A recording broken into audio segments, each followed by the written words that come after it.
cottage to get some work done today.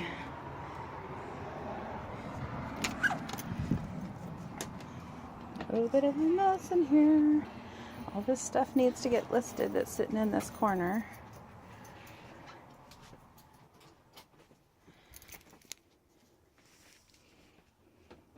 It's not too bad over here though. I really need to talk to you guys about my inventory system.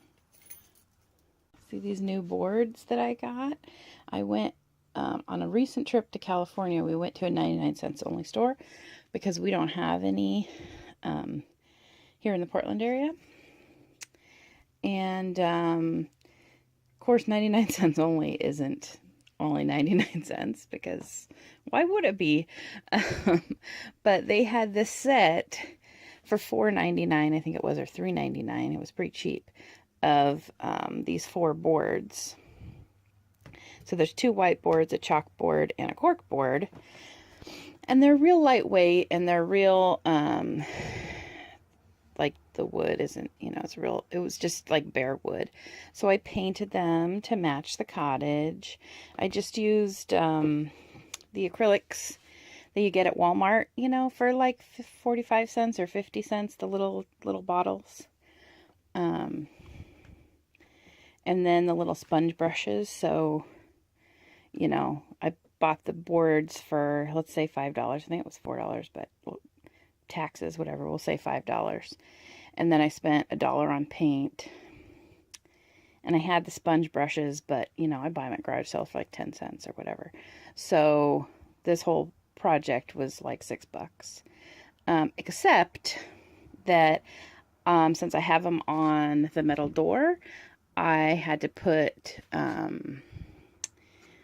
magnets on it. So I also had to get the magnets, which I actually had some here at home. But if you're going to do something like this and you need magnets, then you're going to have to buy those, and you know how much ever that costs. But it's like a $6 project for this. So if you're near a 99 cent only store and they have these, the only thing that I would have liked is if, I don't know, look at my fancy just says chalkboard, whatever. But I would have liked if one of these was a letterboard too. That would have been cool if it, you know, if you had chalkboard, corkboard, letterboard, whiteboard. But, you know, whatever. And then that Be Happy that was on the door also had this, and there's some stickers around from the Dollar Tree. You know, sometimes they have those like wall stickers. So that's what these are. This was in that. And then you're supposed to put the Be Happy, you know, do not worry, be happy. But I thought it would be cute outside on the door. And since they're like wall stickers, it'll come off later without, you know, leaving a bunch of residue gunk. And these two I had a piece of scrapbook paper, so I just put them on scrapbook paper. And then put them here on my whiteboard. And then there's some of my recent Carpetbagger postcards. If you guys don't watch the Carpetbagger on YouTube, I love my adventures and roadside attractions and stuff, and that's his whole channel. So it's a really fun channel. So one of the things that I listed lately was I've been picking up kids' card games. I saw on an episode of KP Trainum's channel, which I'll link below. He's also a reseller. He found some old maid cards that were worth some good money. So I started looking at card games, and I've actually picked up quite a few. And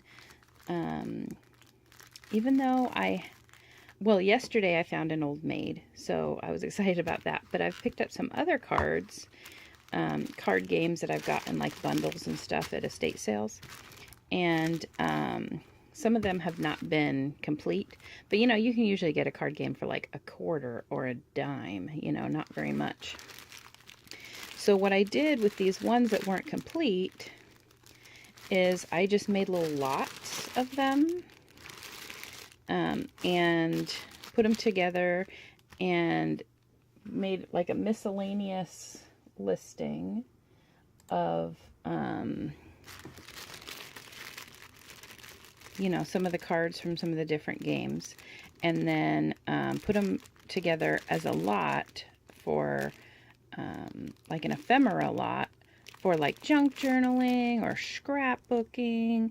You know, people are so crafty with stuff that you can see this one has like some Crazy Eights cards in it, and this one I actually sold already. It's just like some nature flashcards and some geology flashcards, and I sold that lot, which I actually bought this box, which I thought had flashcards in it, because you can do pretty well with flashcards too. A box like this of flashcards you can sell for like $13 to $15.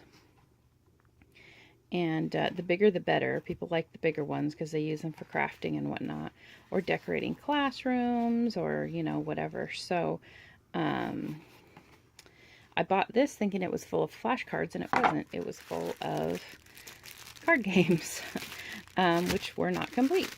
So these two, the nature one and the geology one, I put these together. So there's like 50 total cards in there. Sold it for $7.50. It sold right away.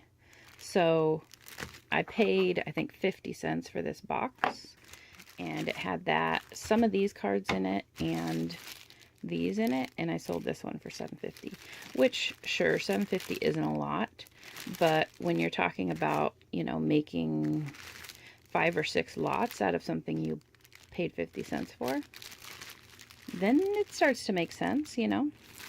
So someone bought this. This was super easy to list. It'll be super easy to pack and ship. So that's cool. And then ephemera stuff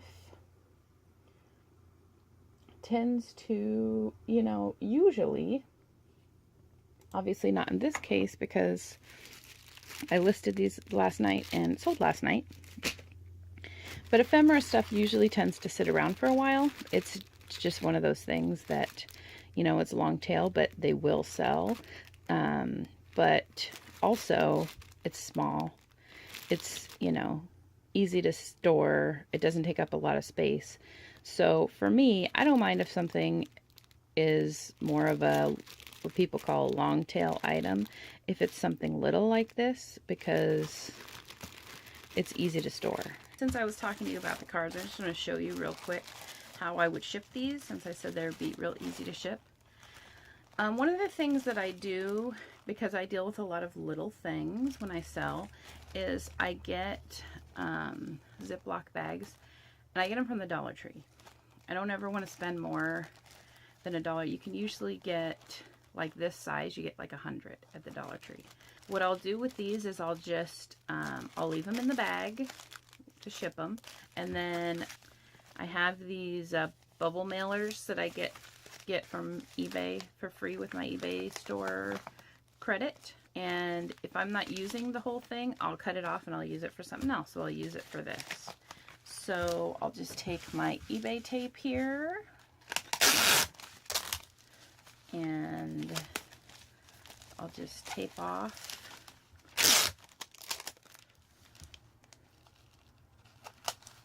the end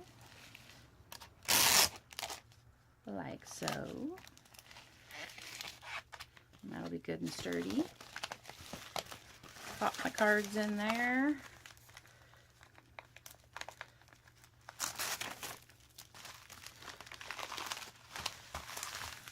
And I probably even could have like cut this in half and use this other half for something else. I do that all the time.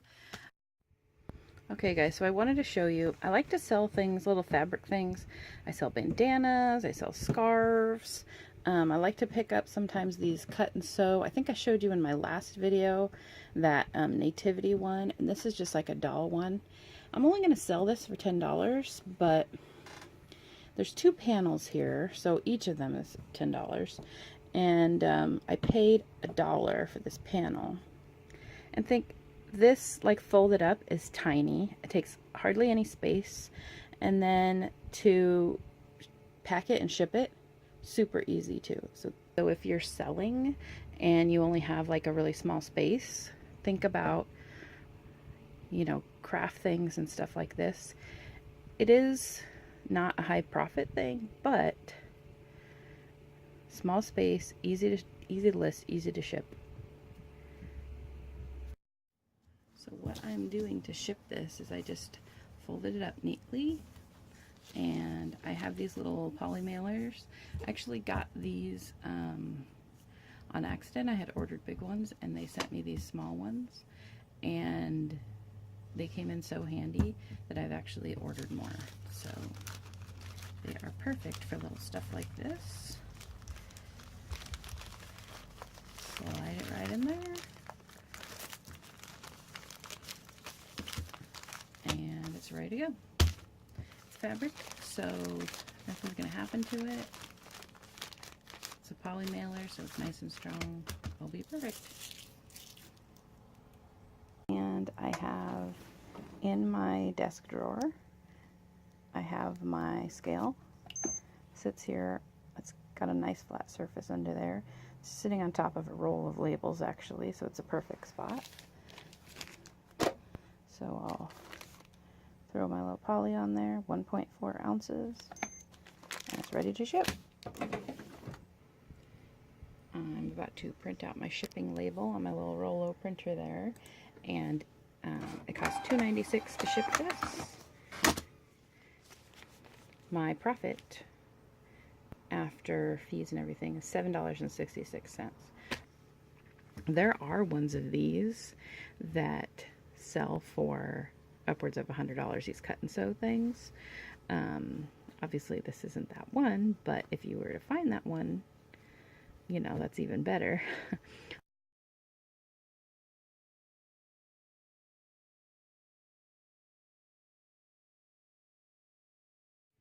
Another thing that I'm shipping out today is this Cotams tampons.